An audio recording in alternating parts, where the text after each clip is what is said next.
Nah, berkaitan dengan membangun tubuh yang seutuhnya, membangun manusia yang seutuhnya, kita akan bahas tentang jiwa. Nah, banyak hal yang hilang, kita tahu sama kita tahu banyak hal yang hilang setelah kejatuhan manusia kita. Ya, kejatuhan manusia kita berdosa, banyak yang hilang. Tetapi ada yang tidak hilang dari yang hilang itu. Yang tidak hilang itu, kita tidak kehilangan tubuh, tidak kehilangan jiwa, tidak kehilangan roh kita. Ya, ini semua sama seperti yang Tuhan berikan di Taman Eden. Tetapi kita tahu waktu kita membahas soal tubuh,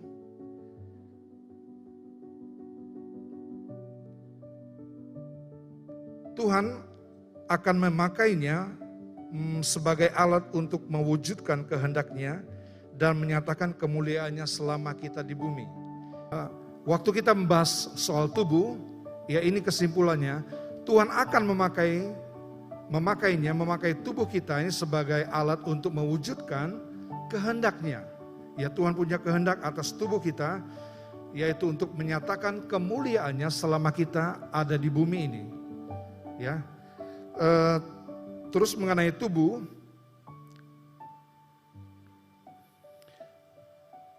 nah kita perlu membangun tubuh ini, membangun manusia yang seutuhnya. Kita perlu membangunnya, ya, membangun kemampuan tubuh kita, yaitu dengan cara kita melatihnya dan menguasai seluruhnya, menguasai panca indera kita agar dapat dipakai jadi senjata kebenaran. Nah, ini yang sudah lalu kita sudah pernah membahas tentang membangun tubuh. Bagaimana tubuh kita ini boleh dijaga supaya tetap kudus di hadapan Tuhan sampai pada hari kedatangannya. Yaitu kita melatih, kita menguasai tubuh kita, kita melatih panca indera kita menguasai seluruhnya, ya, agar kita dapat dipakai jadi senjata kebenaran. Itu terdapat di 1 Korintus 9 ayat 27 dan Roma 6 ayat yang ke-13. Nah, sekarang kita masuk kepada bagian yang kedua mengenai jiwa. Jiwa kita sudah dikuduskan dengan sempurna.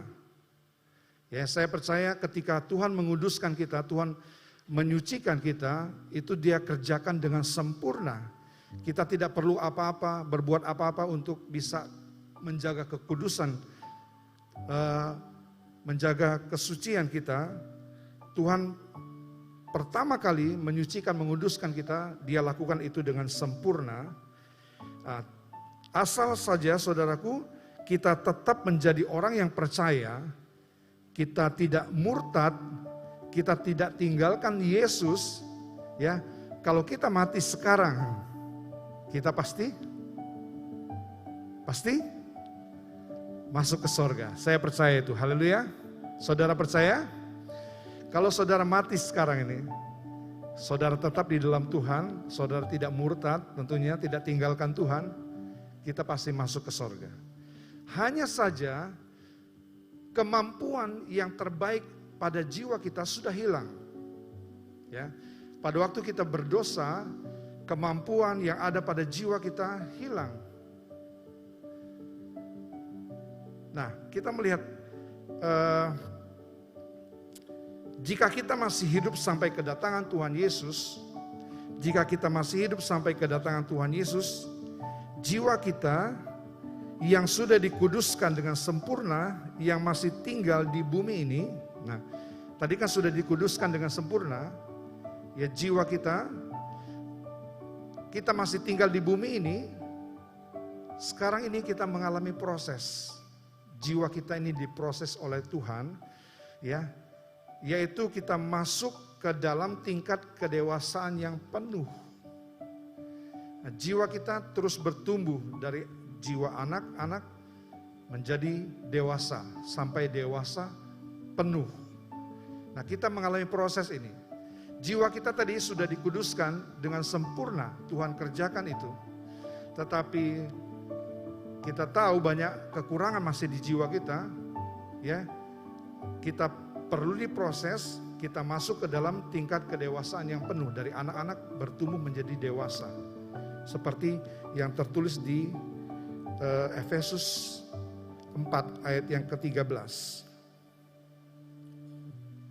Nah, kita lihat sekarang kemampuan jiwa manusia sebelum dia jatuh dalam dosa, ya. Kita mau lihat jiwa kita, jiwa manusia, jiwanya Adam sebelum dia jatuh ke dalam dosa. Nah, ada tiga hal paling tidak kemampuannya di dalam dia diberikan kemampuan oleh Tuhan. Tiga hal dari kemampuan manusia. Yang pertama, nah, dia ahli di bidang kepemimpinan atau leadership. Ya, dia ahli dalam bidang kepemimpinan. Kita sekarang belajar tentang leadership, mengembangkan kepemimpinan kita menjadi lebih baik. Kita mencapai kepemimpinan, paling tidak di dalam Tuhan kita dibawa untuk menjadi seorang pemimpin yang lebih baik. Nah, setiap kita, ya, Kejadian 1 ayat 26 katakan, adalah seorang pemimpin. Paling tidak pemimpin di lingkungan di mana kita berada. Di lingkungan di mana kita menguasai. Saya bacakan ayat ini, Kejadian 1 ayat 26. Berfirmanlah Allah, baiklah kita menjadikan manusia itu menurut gambar dan rupa kita, supaya mereka, nah ini, berkuasa. Ini di bidang kepemimpinan, ini dia ahli di bidang kepemimpinan, supaya mereka berkuasa atas ikan-ikan di laut dan burung-burung di udara dan atas ternak dan atas seluruh bumi dan atas segala binatang melata yang merayap di bumi. Ya. Dia ahli di bidang kepemimpinan. Saudara, sekarang ini kalau kita lihat para pemimpin, mereka memimpin memanipulasi orang. Ya, dia pakai kekuasaannya untuk memanipulasi, ya, untuk menekan orang lain, yaitu kepemimpinan yang salah, kepemimpinan yang sudah jatuh di dalam dosa. Tetapi kita lihat kepemimpinan ini sungguh memberikan inspirasi, ya, kepemimpinan yang berdasarkan inspirasi orang bisa mengalami perubahan, orang bisa dipengaruhi oleh kita hanya karena terinspirasi dengan perbuatan kita. Perbuatan kita yang baik, orang terinspirasi mengikuti. Nah, itu baru pemimpin yang sejati yang dimiliki oleh Adam. Nah, bahasa Ibrani-nya ini adalah rada, yaitu to have dominion, memiliki pemerintahan, memiliki kekuasaan, memerintah, to rule, to control, to manage, to lead, to affect, to impact. Artinya, dia punya pengaruh kepemimpinan yang besar sekali, kuat sekali kepemimpinan. Dia di bidang kepemimpinan atau leadership dia kuat sekali. Nah, yang kedua, kita lihat. Dia ahli di bidang apalagi yang kedua? Dia ahli di bidang hubungan sosial dan tentunya dengan alam. Ya, dia menguasai burung-burung di udara dan ternak-ternak dan ikan-ikan. Kejadian 1 ayat yang ke-27. Maka Allah menciptakan manusia itu menurut gambarnya diciptakannya dia laki-laki dan perempuan. Nah, ini relationship, ya. Ahli. Dia hubungannya begitu baik antara suami istri. Dengan alam juga begitu baik. Ya, dia dibandingkan dengan sekarang hubungan kita antara sesama, antara suami istri di rumah, kita belum mencapai seperti apa yang dirancangkan Allah kepada Adam dan Hawa sebelum dia jatuh di dalam dosa. Dia ahli di bidang ini, relationship. Nah, yang ketiga, dia ahli di bidang penata layanan. Ya, yang cakap, dia ahli di bidang penata layanan yang cakap atau stewardship. Dia bisa mengelola dengan baik bumi ini. Ya, dia bisa mengelola dengan baik sumber-sumber yang ada. Itu dia mampu mengolahnya. Itu sebabnya Allah perintahkan dia di Kejadian 1 ayat yang ke-28. Ya, Allah memberkati mereka, lalu Allah berfirman kepada mereka, beranak cuculah, ya, be fruitful dan bertambah banyak, multiply, penuhilah bumi, replenish, dan taklukkanlah itu, subdue. Nah, ia berkuasa atas ikan-ikan di laut dan burung-burung di udara dan atas segala binatang yang merayap di bumi. Jadi ini kemampuan yang dimiliki jiwa kita, jiwa manusia kita sebelum jatuh ke dalam dosa. Dia pinter leadership, dia memimpin, menguasai. Dia pinter dalam hubungan relationship. Dia juga pinter dalam menata layan.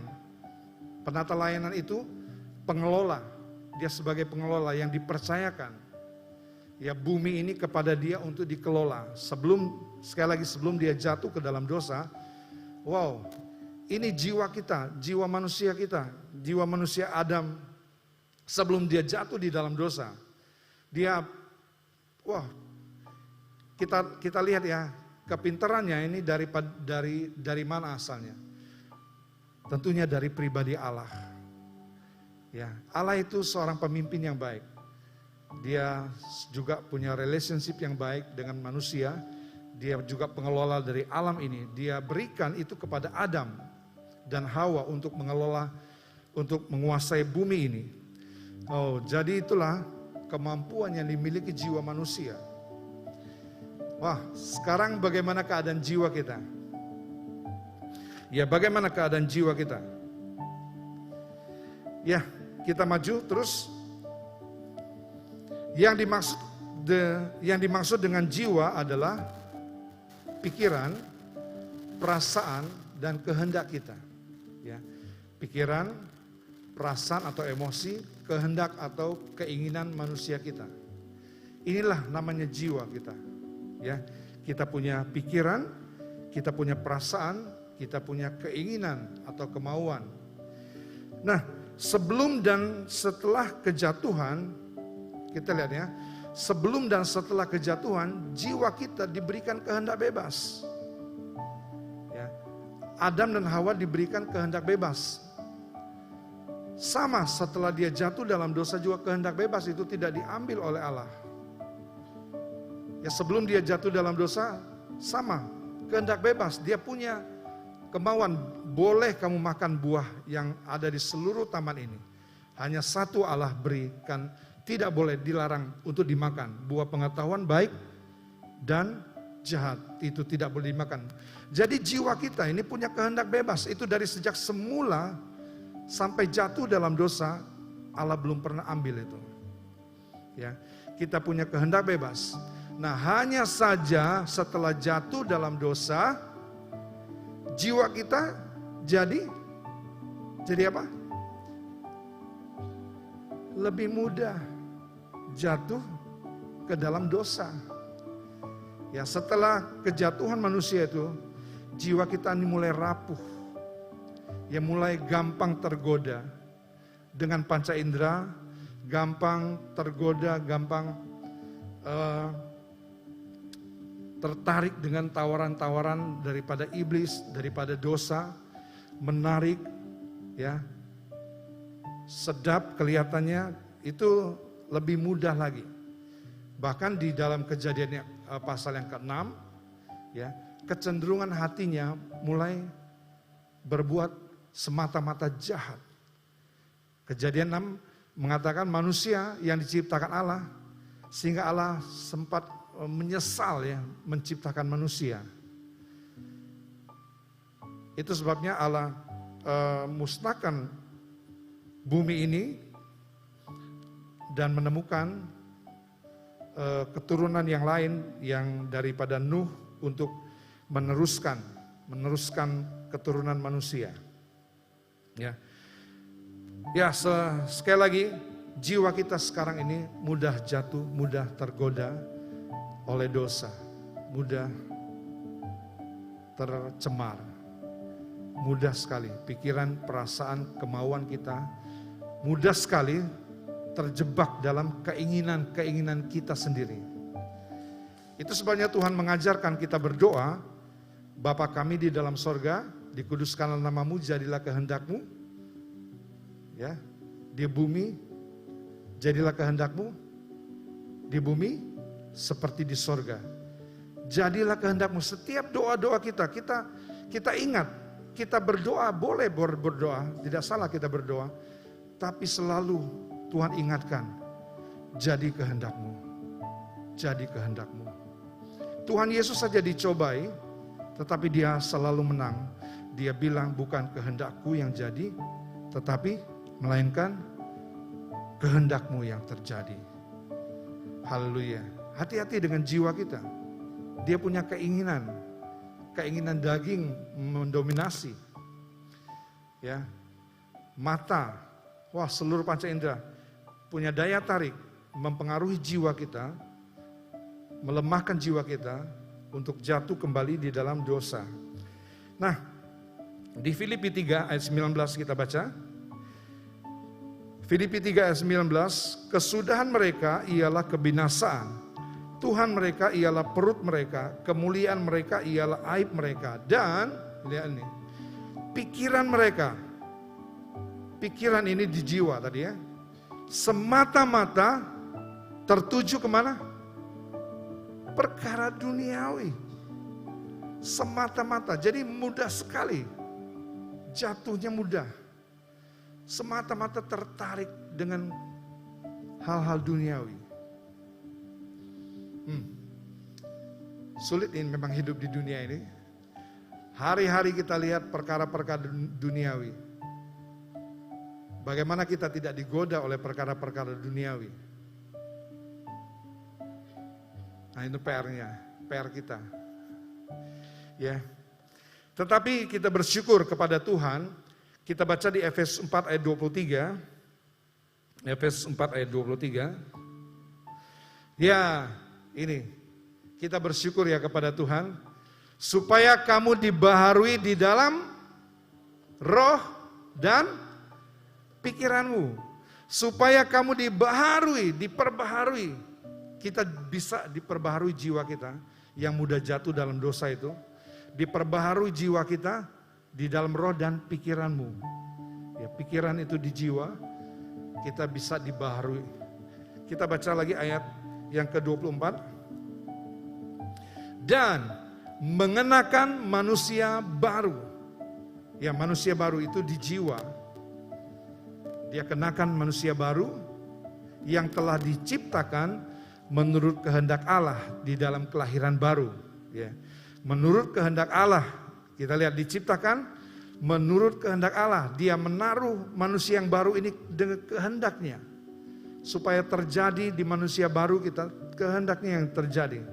Di dalam kebenaran dan kekudusan yang sesungguhnya. Allah memberikan ciptaan yang baru di dalam jiwa kita, yaitu kelahiran baru. Dia berikan kelahiran baru di dalam diri kita. Dia ciptakan itu supaya kita hidup menurut kehendak Allah. Ya, dia diciptakan di dalam kehendak Allah dan Allah memberikan kehendaknya di dalam ciptaan yang baru ini. Nah, jiwa ini punya pengaruh yang besar terhadap kesehatan kita. Ya, mari kita melihatnya. Jiwa ini punya pengaruh terhadap kesehatan tubuh kita. 3 Yohanes 1 ayat yang kedua. Ini saya sering berikan ayat ini kepada yang berulang tahun. Ya, 3 Yohanes 1 ayat yang kedua. Saudaraku yang kekasih, aku berdoa semoga engkau baik-baik saja. Mau baik-baik saja? Mau? Dan sehat-sehat saja. Haleluya. Ya, baik-baik dan sehat-sehat. Oh, ini idaman semua orang.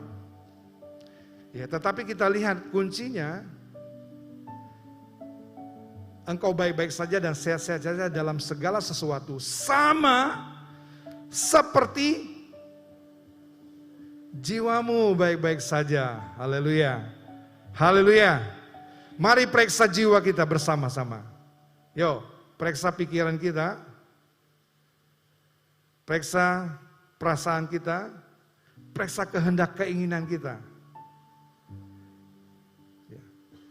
Jangan-jangan jiwanya yang sakit. Jadi mempengaruhi tubuh. Jadi tidak sehat. Jadi tidak baik. Ya. Beberapa ya orang pergi ke dokter dan tidak ditemukan penyakitnya.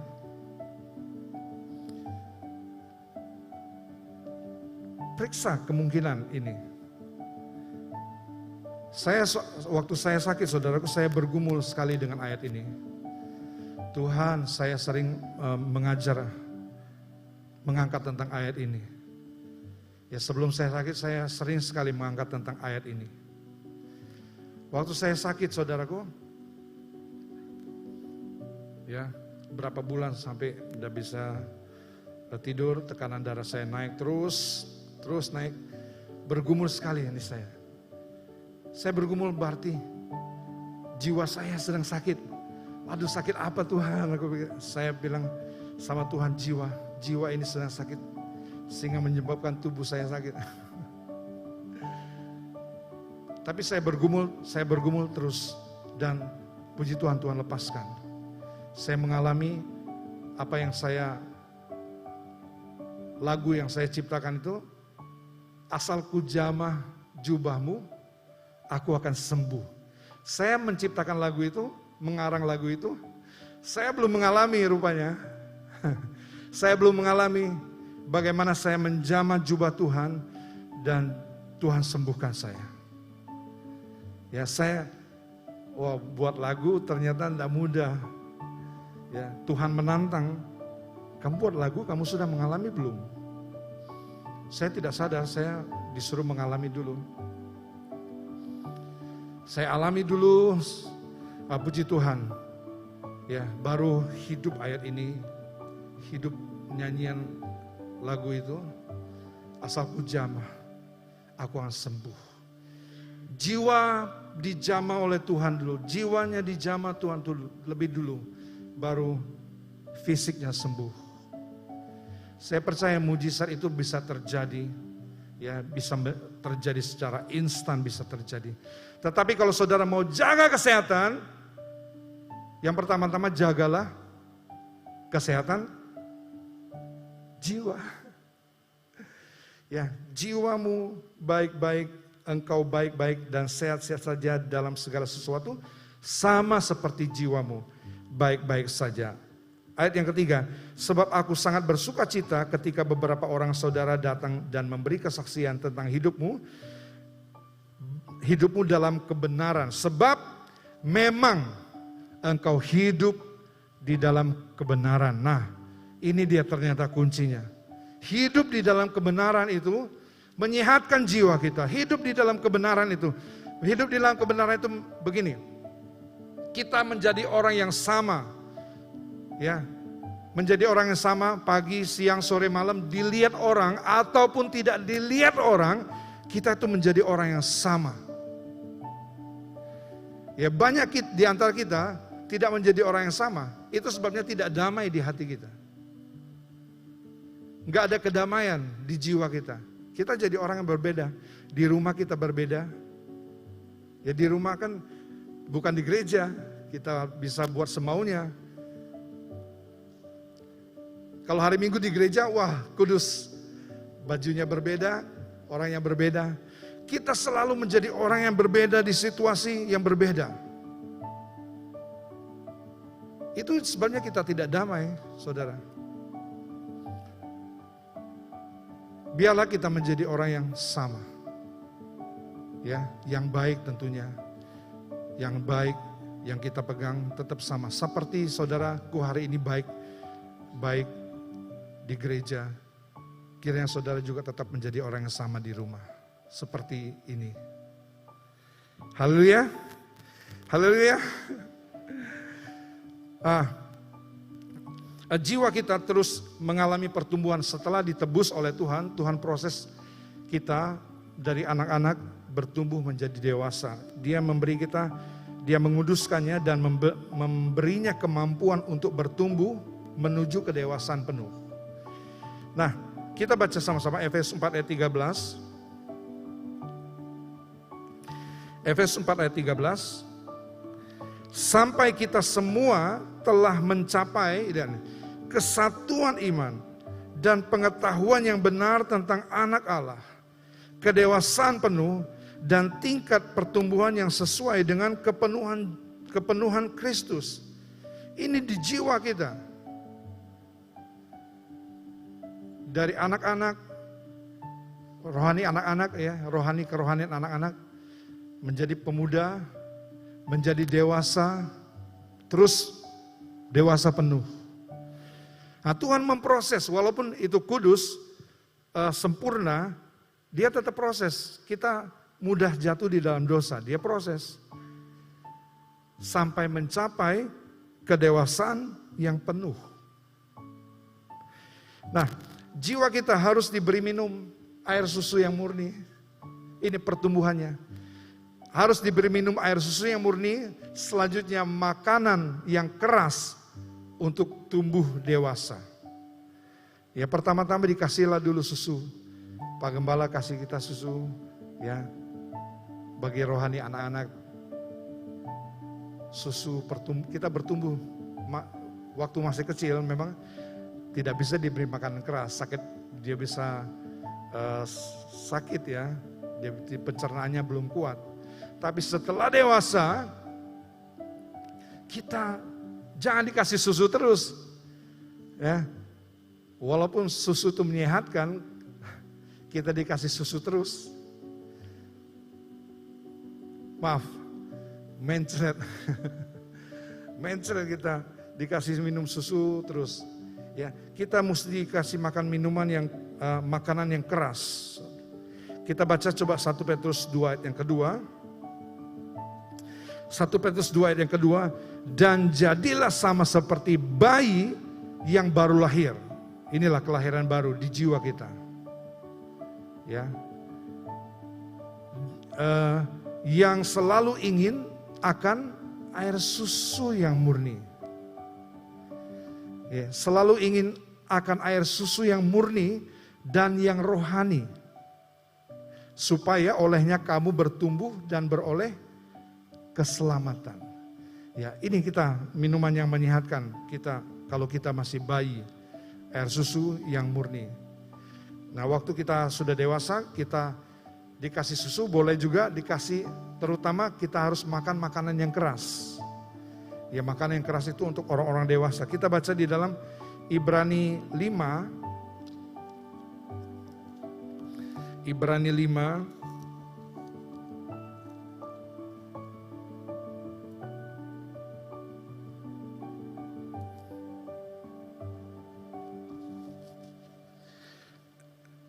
ayat 13 terlebih dahulu. Sebab barang siapa masih memerlukan susu, ia tidak memahami ajaran tentang kebenaran sebab ia adalah anak kecil. Nah, terus ya ayat 14, tetapi makanan yang keras adalah untuk siapa? Untuk orang-orang dewasa. Dewasa kerohaniannya tentunya. Ya, kalau dewasa tubuh secara fisik sudah pasti sudah biasa. Dewasa rohani, makanan keras adalah untuk orang-orang dewasa yang karena mempunyai panca indera yang terlatih untuk membedakan mana yang jahat dan mana yang baik. Kita diberi kemampuan untuk membedakan mana yang jahat, mana yang baik. Anak-anak belum bisa. Ya, kalau dikasih susu terus enak, tapi belum dewasa. Dia tidak memahami bagaimana bertumbuh, bagaimana membedakan yang baik dan yang jahat. Terus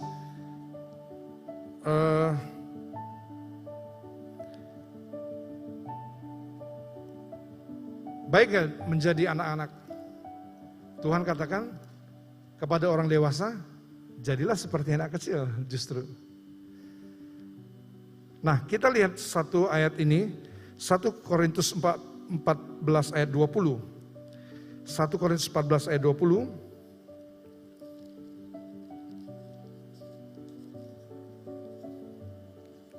Ya, 1 Korintus 14 ayat 20. Saudara-saudara, haleluya, janganlah sama seperti anak-anak dalam pemikiranmu, dalam jiwamu.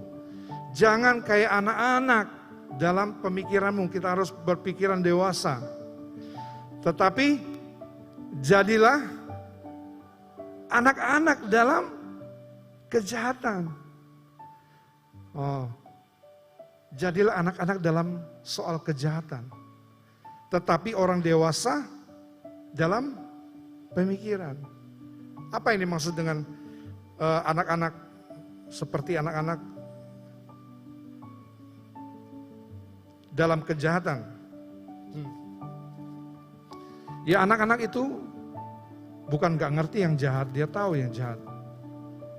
Tetapi dia gampang sekali bertobat. Coba kalau kita disuruh bertobat, pertimbangannya, mikir, disuruh bertobat. Apalagi yang menyuruhnya itu masih lebih muda daripada dirinya. Ya, lebih mudah mengampuni. Coba saudaraku disuruh ngampuni. Wah, lihat dulu siapa yang diampuni. Melupakan kesalahan orang lain. Nah, ini anak-anak. Jadilah anak-anak di dalam kejahatan. Ya. Tetapi orang dewasa di dalam pemikiran. Kita harus mampu mengatur emosi kita. Boleh nggak orang emosi? Boleh saja. Tetapi kita bisa memanage sebagaimana kemampuan jiwa kita. Mengatur, mengelola. Kita diberikan kemampuan untuk mengatur, mengelola emosi kita. Kita harus kelola emosi kita. Jangan dibiarkan aja mengalir begitu aja. Wah, semua orang kena dampaknya. Ya, kita diberikan kemampuan untuk mengelola, mengatur emosi kita. Kita menjadi dewasa dalam pemikiran. Nah, satu ayat yang saya tidak tulis di situ. 1 Korintus 13 ayat 11. Ketika aku kanak-kanak, aku berkata-kata seperti kanak-kanak, aku merasa seperti kanak-kanak, aku berpikir seperti kanak-kanak. Itu wajar karena masih kanak-kanak. Nah, sekarang sesudah aku menjadi dewasa, apa yang aku lakukan? Tinggalkan sifat kanak-kanak itu. Ayo, siapa yang dewasa rohaninya di sini? Tidak berani? Kalau sudah merasa kita dewasa, ayo tinggalkan sifat kanak-kanak itu. Tinggalkan. Ya, tinggalkan. Kalau tidak, kita tidak beranjak-beranjak bagaimana kita menuju kedewasaan. Ya, menuju kesempurnaan gereja yang Bapak Gembala selalu dengung-dengungkan. Kita sedang persiapan menuju ke sana. Gimana kalau kita masih kanak-kanak terus? Masih kanak-kanak. Kita perlu dewasa, saudaraku.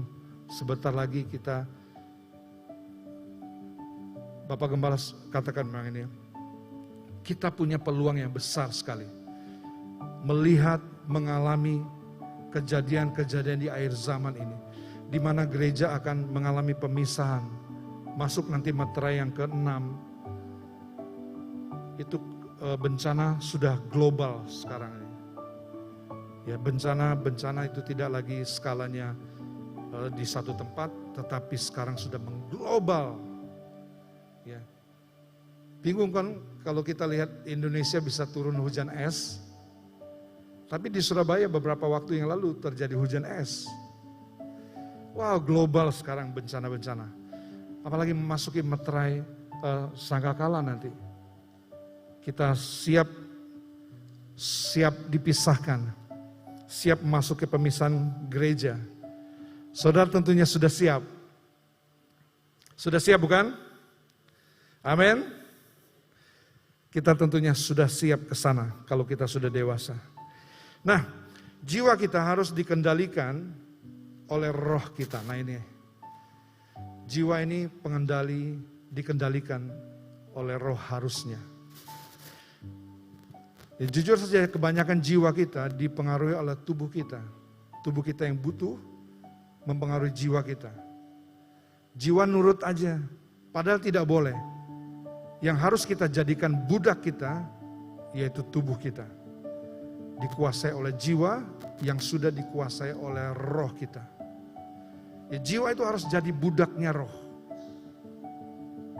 Dia harus jadi alat supaya dia bisa dikendalikan. Kalau dia tidak dikendalikan, begitu bahaya kita. Ya, jiwa itu harus dikendalikan oleh roh. Jika tidak dia sakit jiwa. Haleluya. Siapa yang sakit jiwa? Tentunya kita tidak mau dikatakan sakit jiwa. Tetapi mari kita bertambah dewasa, kita mau dikendalikan oleh roh kita. Nah, bagaimana prosesnya? Ya, kita akan lihat ini nanti pada waktu kita membahas tentang roh. Kita akan bahas tentang roh, nanti kita akan lihat prosesnya bagaimana roh mengendalikan jiwa kita. Ya, bagian yang terakhir, bagaimana jiwa tetap terjaga sempurna. Ya, dikatakan tadi jiwa kita, tubuh jiwa roh itu terjaga, terpelihara sempurna sampai kedatangan Tuhan. Nah, bagaimana jiwa kita tetap terjaga sempurna? Kita buka Filipi 4 ayat yang ke-6. Janganlah hendaknya kamu khawatir tentang apapun juga. Amin. Amin. Saudara ada yang khawatir pagi hari ini? Haleluya. Ada yang khawatir pagi hari ini? Inilah kita periksa jiwa kita ya. Janganlah hendaknya kamu khawatir tentang apapun juga. Jiwa kita mau sehat? Ikuti saja firman Tuhan. Firman Tuhan pasti menjamin kemampuan kita untuk tidak khawatir. Ya, tidak khawatir di dalam segala hal tentang apapun juga. Tetapi kalaupun khawatir, nyatakanlah dalam segala hal. Nyatakan dalam segala hal keinginanmu kepada Allah. Apa saja yang kita inginkan, nyatakan kepada Allah. Di dalam doa dan permohonan. Kekhawatiran kita harus disalurkan di dalam doa dan permohonan. Maka khawatirnya hilang. Kita tidak tahu pergi kemana dia. Tapi yang pasti kita perlu nyatakan di dalam doa dan permohonan. Dengan ini, mengucap syukur. Dengan ucapan syukur kita terus bersyukur dalam kehidupan ini. Ada alasan untuk kita tidak bersyukur, tetapi lebih banyak lagi alasan untuk kita bisa bersyukur. Amin. Saudara bisa bersyukur tentang kehidupan dari sejak saudaraku bernafas pagi, bangun pagi, bersyukur. Pagi hari tadi saya bersyukur buat anugerah Tuhan, buat saya. Kita bisa tidur nyenyak, kita bisa bangun dalam keadaan tubuh yang disehat, diberkati, bersyukur kepada Tuhan. Ya. Kalau kita memikirkan yang jahat, itu mempengaruhi tidur kita juga. Kita tidak bisa tidur, kita selalu terbayang-bayang. Nah, nyatakan segala keinginanmu kepada Allah di dalam doa dan permohonan dengan ucapan syukur. Ayat yang ke-7. Damai sejahtera Allah yang melampaui segala akal akan, ini dia jiwa. supaya jiwa kita terpelihara sempurna ya sebelum kedatangan Tuhan. Ini saudaraku, damai sejahtera Allah yang melampaui segala akal akan memelihara hati dan pikiranmu, jiwamu di dalam Kristus Yesus. Ya, damai sejahtera Allah tadi kita lihat, kita jadi orang yang sama. Di mana saja kita sama. Kita tenang karena di dalam kita sama. Kita tidak munafik. Ya, kita tidak bermuka dua. Kita baik di rumah, baik di gereja, di mana aja kita baik. Sebagai atasan kita baik, ya, sebagai anggota gereja kita baik. Pilihlah karakter itu dan kenakan di dalam diri kita. Ayat yang terakhir lagi. Ayat 8. Jadi akhirnya saudara-saudara, kesimpulannya nih, semua yang benar, kita baca sama-sama ayat ini ya. 2, 3. Jadi akhirnya saudara-saudara, semua yang benar, semua yang mulia, semua yang adil, semua yang suci, semua yang manis, semua yang sedap dengar, semua yang disebut kebajikan dan patut dipuji. Think about it. Pikirkan itu semua. Itu cara memelihara pikiran kita, jiwa kita. Damai sejahtera Allah kiranya menyertai kita. Amin untuk firman Tuhan.